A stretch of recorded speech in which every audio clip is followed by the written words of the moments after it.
live to chit chat a little bit. Hope you guys doing good. Mike, I'm Mike from Mike's Home ESL. This channel is here to help you with your English class, whether you are teaching online or in the classroom. We're here to help.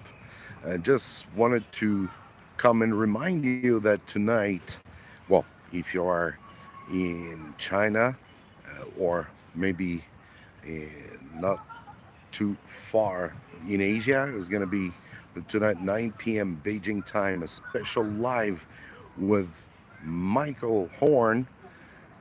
Michael B. Horn will be with us tonight. He is graduated from Harvard University, very famous university. Hope you guys doing good. Welcome in the chat. Just saying a little hello to everyone. Hope you guys gonna be fine and here tonight. You can say a little hello in the chat. Outside my community. Weather is not too bad. Well, it's a little bit cloudy, but not too cold. So I wanted to come and say a little hello and see if you had questions for tonight's live. It's going to be a very important live because uh, Michael B. Horn is an expert in blended learning. So I hope you can be there. And if you have questions, feel free to ask, of course. Blended learning, it's how to use technology in the classroom uh, so that you can maybe try to pay more attention to your students. Yeah, you get people around me, so I just feel like, yeah, not very natural. Hello, guys, welcome on the channel. Mike's Home ESL's and ESL Teaching Tips channel still have mosquitoes. Damn. Here in China, Xi'an is very famous for the terracotta warriors. I don't know if you know that the terracotta warriors are from here. Thanks for the likes. Feel free to like and help the channel. Mike's Home ESL is here to help you with your class. If you got questions, feel free. Feel free to ask me. I'll be happy to answer. Just say a little hello in the chat. Tell me where you're from. Where are you teaching if you're a teacher? And if you're not a teacher, just say hello. If you're interested in knowing uh, technology, how to use technology to teach, doesn't mean that you can use it for as a teacher. You can, we're all, maybe some of you are parents, so you want to know how to teach your kids using technology. Just feel free to come tonight. And right now, if you got questions, just let me know. Just say a little hello in the chat. That would be nice. Hello, everyone. I think the chat is on. Yeah. Stuart Allen will be with me. Uh, is going to be afternoon for him. For Michael Horn, it's going to be in the morning, 9 a.m. because he's in the U.S. So it's going to be really Asia, Europe, and America. And that's awesome with the ESL live stream. Uh, when I live stream, I use Restream, which can allow me to live on different platforms. Of course, right now, I'm not live on a lot of platforms. I'm just live uh, on YouTube with my phone in my community here in China, Xi'an. So yeah, just coming up for saying a little hello. It's been quite a long time. I didn't do live like this. And we are back to work. Was to trying to bring you the most interesting topic. And I know many of you have been asking about how to use technology in the classroom, and that we're working on it these days. Travel, hello. Can non natives work legally teaching English in China? I'm one of them. So I can tell you yes. In my school, international school, we have non native English speakers, and they are working, of course, legally. There's no problem with that. It's not a big deal. Thank you, Tree of Hell. Like your name, bro. That's a nice one. The Tree of Hell.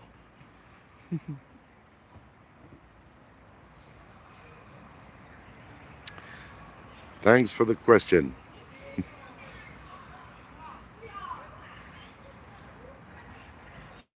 Yeah, so we'll back to work to help um, about, of course, technology, AI, and all that,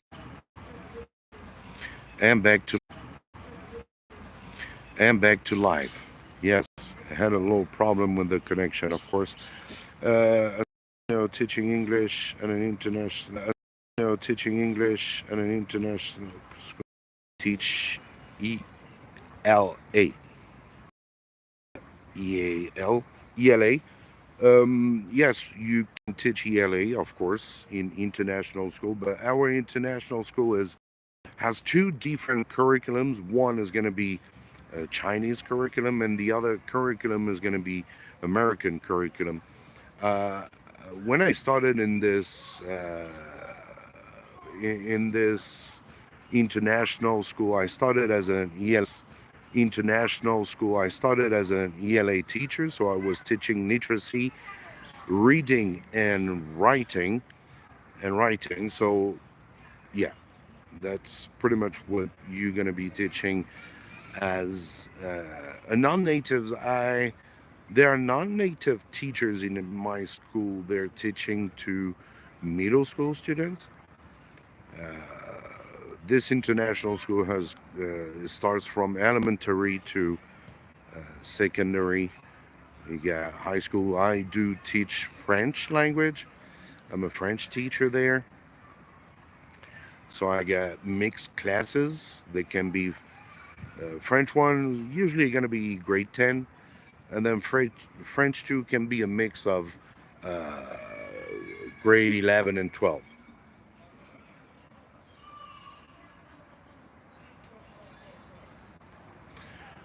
To get that position, the school required me to have a TEFL certificate, a TESOL certificate, and then bachelor degree first, then a TESOL certification, and I think it was a minimum of 3 years teaching experience. But with my resume, I've been teaching English for a good 20 plus years in China. So I'm 46 years old. So yeah, my resume is full of kindergarten position, one of the best kindergarten in Xi'an. I've been teaching as well in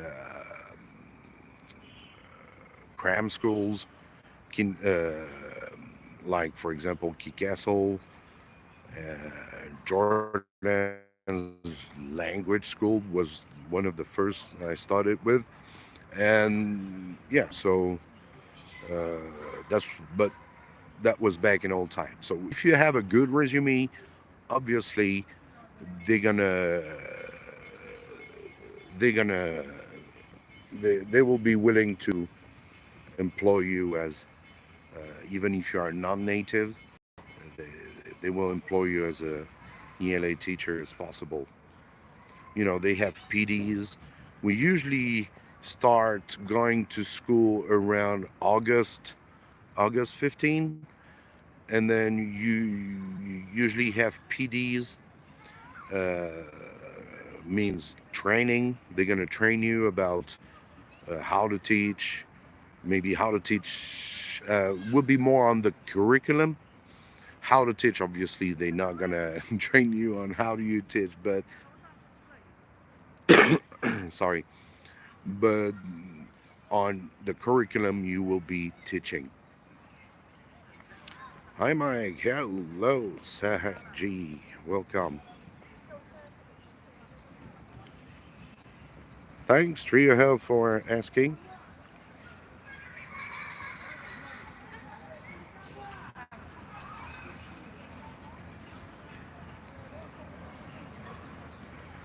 Don't miss tonight's live stream with Michael Horn, graduated from Harvard University. He is the expert of blended learning on how to use technology in a classroom. His life has been dedicated to that, trying to find uh, trying to find the proper education to the proper student, to the student, trying to find each student's the right education, what he really wants. However, I never taught international, but I currently, yes, you should you should go to international school. It's more interesting than working in training centers. It's more stable, and it's more interesting as well because you're going to have less students in the classroom, maybe around 20. Uh, I used to work in elementary school, public school in China, where I had around 50, 60 students in the classroom. So that was, man, that was crazy. That's why Mike's Home ESL is here, is because of I was sharing my tips uh, when teaching a great number of students class. Whatever you're using it with a great number of students class, you can using it as well for normal class, around 20 students. But I had 60, so that was something. Sai is saying you have been a great help for all those previous years. Thank you so much. Thank you, thank you. Yeah, I haven't been uploading because much about like it was before, like with new warm-ups. I do have some now. I started to create some songs that you're gonna see soon.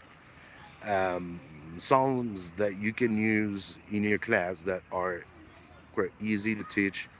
Your kids might loving it as well because I know what tempo kids love in the classroom.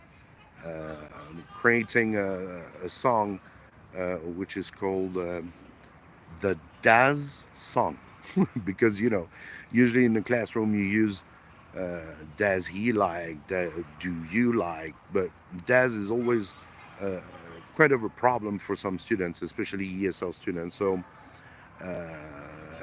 I created a song like that. It's going to be out very soon. So don't forget to subscribe and give some likes to support the channel.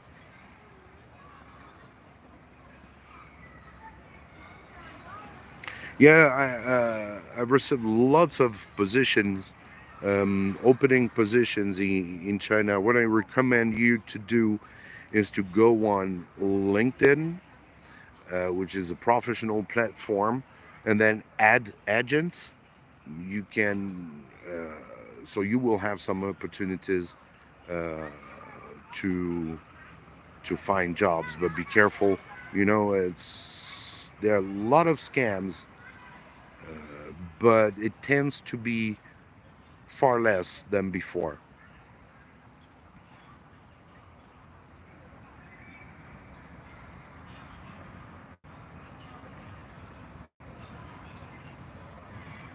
Thank you, everyone, for being in the live.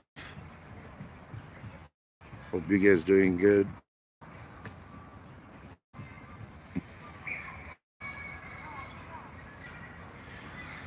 Uh, your name is Pepe is saying, "How many activities for teaching grade 7 and grade? I find hard to join my kids. They have no interest for that." That middle school students are the worst to teach. Are the ones that they're lovely. It's not that, but just that they are in that age. Say where they're but yeah, girls just like to make up, boys fight all the time. And I had middle till last year for a good 3 years where I was teaching ELA and national school, and this kid was just standing in front of the board and nobody would. So I had only 40 minutes per week with them. So it was difficult to control, to work on your classroom management was quite difficult. But if you have kids in the classroom, middle school student, grade 7, 8, you try to add tech. You have students, if your students can have, I don't know, laptop or maybe screen like pad, no mobile phone for sure, but if they have laptop pad, that will be or because our screen, the screen generation. So it's when there's nothing visual in the room, when you're teaching, they will get bored. If we use all the time, you know, very traditional teaching, at this age, they've pretty much seen about tradition. So I really and that maybe if you have don't have if students don't have lap or pads, you can use the video about that, which is another platform that can not only has game quizzes and stuff like Kahoot's always, but now that have more uh, insights of your students have been in, and you have what they call reports. After you your Kahoot, they will give you a summary, a report on where the kids failed answer. So using Kahoot is going to be visual. If you can't use in your classroom, I mean students screen, you can maybe of your laptop and the old laptop or phone, uh, your class into two teams and they can try to have to answer the question, and student can have one question and have the what is it, the screen, laptop, that he answered, and then they can take as well, can take turns as well. So when we talk about kids coming over, yeah. So I don't know if you give me more information, that would be cool. And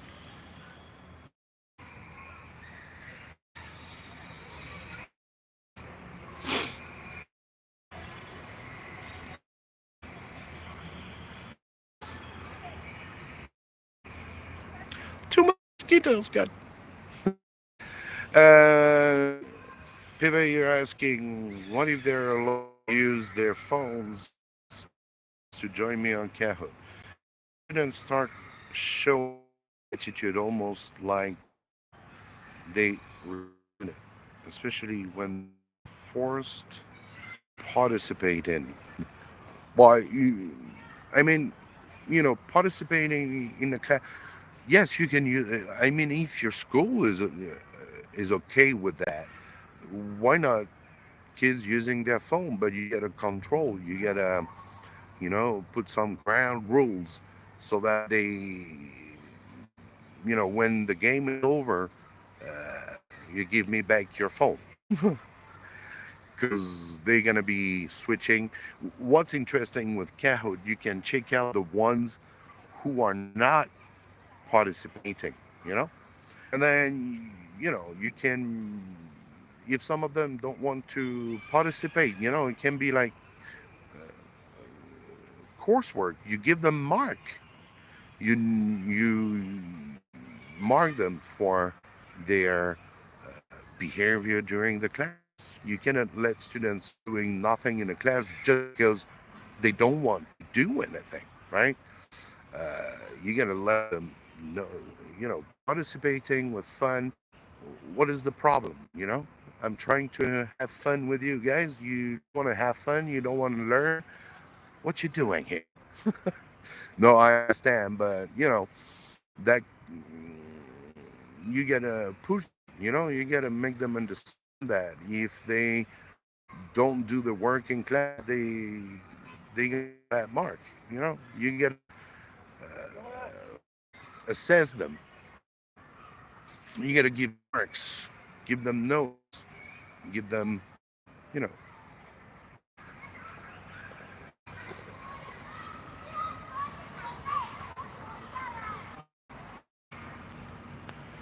I got an old grandpa looking at me like, what is he doing, that guy here?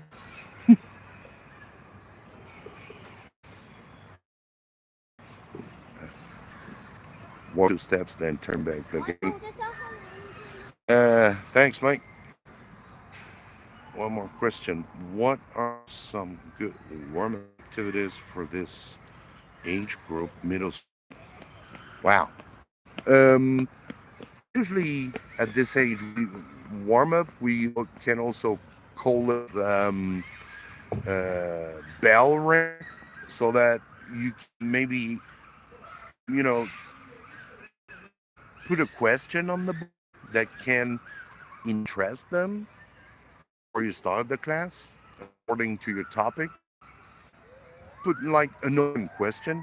Uh, I don't know if your topic is about, let's say, uh, let me think. Used to do before. I done some. Um, I think we had an article that was a reading comprehension about a fire that was about a fire happening in Japan, and then what causes the fire. And so you can ask some question: what can cause fires in your home if you don't pay attention? What can cause a fire in your home? Or maybe more interesting topics uh, that you can start as questions according to what you're teaching, that can create a topic, that can create a debate.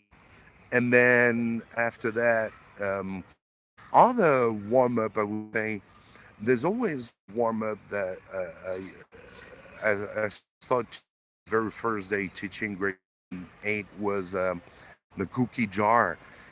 For primary school, you can use that, but the cookie jar, check out on my YouTube channel.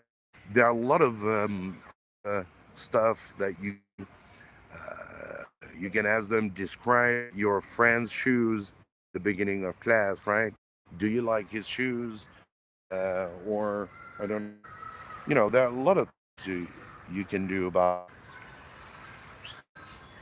Mosquito, I'm eating me. I'm right under the tree right here. You see a little pest. One just bite me right. Damn, those little tiger mosquitoes. Damn. Thank you so much, everyone, for asking the question. Thank you, Pepe. Thank you, the tree of hell. Thanks for asking questions. And don't miss tonight.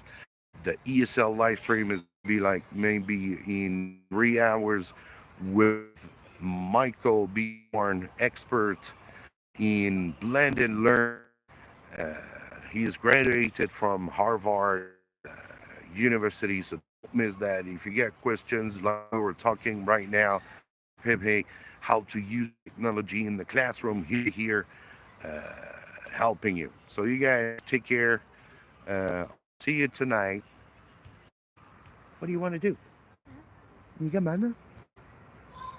小朋友不能笑。不能笑。Yeah, lovely kid next to me. He's wondering what am I doing. So hope you guys. I'll see you tonight for the live stream. And cheers. Very welcome, Pepe.